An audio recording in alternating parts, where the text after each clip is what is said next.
Ito ang BYD E-MAX 7, ang full electric 7-seater vehicle ng BYD. Medyo late na yung ating review pero baka yung iba sa inyo hindi pa nakakapanood ng review nito. Kaya tara, kayo na lang yung tatargetin ko. Pumunta ako nung nakaraan dito sa BYD Quezon Avenue para personal na makita itong BYD E-MAX 7 nila. Sobrang nagiging interesado kasi talaga ako ngayon sa mga electric cars. Although, maaaring yung iba sa inyo may range anxiety. Hindi para sa inyo ang sasakyan na to kasi nga full electric ito, kaya merong max range kayong dapat na i-consider. Ang battery capacity ng standard variant niya is 55.4 kWh. Ang ibig sabihin, hanggang 420 kilometers lang ang kanyang max range. Yung Superior Captain variant naman, 71.8 kWh yung kanyang battery capacity at meron tong max range na 530 kilometers. Pero huwag kayong mag-alala, mabilis lang naman din ang charging nito. Kapag standard charging ang gamit niyo in 9 hours, 0 to 100% na. Pero kapag DC fast charging naman, 30 minutes from 30% to 100% na siya. Ang angas tignan ng headlight niya, no? Pag tinitignan ko siya ng patagilid, parang ang sungit, di ba? DRL yan, tapos naka-projector headlight nga pala.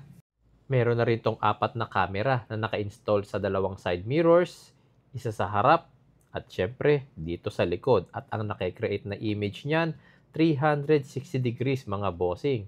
Malaking tulong to sa mga medyo hirap sa mga masisikip na lugar or sa mga baguhang driver. Pwede nyo ding bagu-baguhin ang view, depende sa preference ninyo. Ang kagandahan pa rito mga bossing, lahat ng anggulo makikita ninyo, kaya for sure, hindi na kayo magagatter niyan. Simple lang ang design ng kanyang mugs, parang tirador. Size 17 nga pala ang kanyang mugs mga bossing. Tapos ang kagandahan dito, yung front na gulong at saka yung likod, pareho ng naka-disc brake so mas malakas na yan. Nakadagdag sosyal din yung kanyang chrome finish na meron dito sa bumper at makikita rin sa kahabaan nitong buong sidings niya. Tapos, meron din yan syempre dito sa kanyang rear bumper. O di ba isang diretsong bumper niya yan. Nakakadagdag forma rin kasi yung mga ganyang chrome effect, di ba? Yung rear door niya, hindi naka-power liftgate, pero meron naman siyang struts kaya hindi siya mahirap itaas. Tapos yung kanyang mga upuan, naka-manual din. Hihilahin mo yung tali kung gusto mong itayo yung mga upuan niya. Tapos kung ibababa mo, hihilahin mo rin naman yung tali niyan. Pag nakataas yung kanyang mga third row seats, kung titignan ko, medyo maluwag yung likod. Tapos dito naman sa ilalim, lagayan ninyo ng mga tools. Pwedeng-pwede nyo rin magamit pang grocery ang sasakyan na to. Itupin nyo lang yung third row seat, tignan nyo. Maluwag naman, di ba? Tapos yung kanyang pinto, ayan, mano-mano nyo nang isasara. Dahil pakialamero ko, tara, dito na tayo sa loob. Yung kanyang door sidings, simple ang itsura. Hindi ganun ka-elegante, pero hindi naman boring. Tapos kung titignan nyo yung kanyang upuan, hindi nga pala yan naka-power seats. Mano-mano rin ang adjustment ng upuan na to. Pero leather seat, tignan nyo naman. Common lang yung itsura ng kanyang gauge panel pero makikita nyo rito, meron na rin diyang indicator ng ating tire pressure monitoring. Bagay at cute din naman yung itsura ng kanyang steering wheel, pero ang pinaka napansin ko rito, yung napakalaking infotainment niya. Napakalaki, di ba? Pwede kayo manood ng YouTube at Netflix dito. Hindi natin nasubukan eh. Dito sa baba, kapag Superior Captain ang binili ninyo, naka-wireless charging na yan. Tapos tignan nyo yung kanyang shifter. Ang cute, di ba?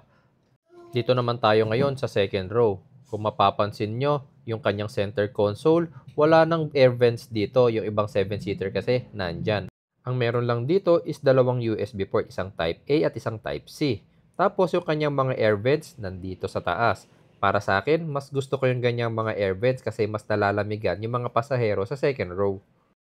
Pakita ko na rin pala yung controls dito sa may driver side. Siyempre, nandyan yung controls ng ating power windows, yung lock and unlock, and syempre, pati yung ating folding side mirrors, nandyan na rin yung controls. Ang luwag din ng engine bay niya, no? Oops, wala nga palang engine to. Electric motor. Ayan, oh. Tapos may napansin kayo? Meron siyang coolant reservoir, oh. O, di ba? Kahit full electric vehicle to, gumagamit ng coolant. Tapos yung iba dyan, ayaw gumamit ng coolant. Bakit kaya? Subukan naman natin ngayon yung luwag ng sasakyan na to. Doon muna tayo sa third row. Siya nga pala, 5'10 ang height ko. So gusto nating subukan kung kakayanin ba nung third row seat na makapag-accommodate ng matatangkad na tao kagaya ko. Yung ibang 7-seaters kasi mga bossing, sacrifice ang third row seat nila. Ibig sabihin, pang bata lang. Pag adult na, hirap na. Pero ako, may clearance sa tuhod. Tapos, yun sa taas, meron pang konti. So, masasabi ko, medyo komportable. Pati sa pagbaba, madali lang para sa akin. Hindi nga ako nahirapan eh. Doon naman tayo ngayon sa second row. At dahil sa right side ako umupo kanina, sa right side din tayo uupo para wala tayong ina-adjust. Pero yung reclining, in-adjust ko.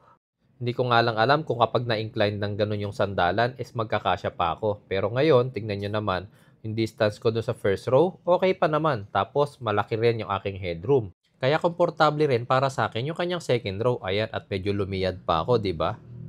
At ayan, tignan nyo naman, sinagad ko pa yung sandalan niya. Para relax na relax, di ba? Heto at papunta na ako sa driver seat at ito talaga ang realidad ko. Never naman ako naging passenger prince. Lagi ako ang driver. Kasi mas nafe-feel ko rin na ako yung nagdadrive. Ewan ko ba, mas komportable ko at mas feeling safe ako pag ako kasi yung nagdadrive. Manual din nga pala ang pag-a-adjust ng upuan na to at syempre sinagad ko muna. Up, sumobra. Tignan nyo naman, napalayo masyado kaya pwede ko pang iurong paharap. Tapos, yun lang, yung pag-a-adjust ng kanyang height, mano-mano, binobomba na.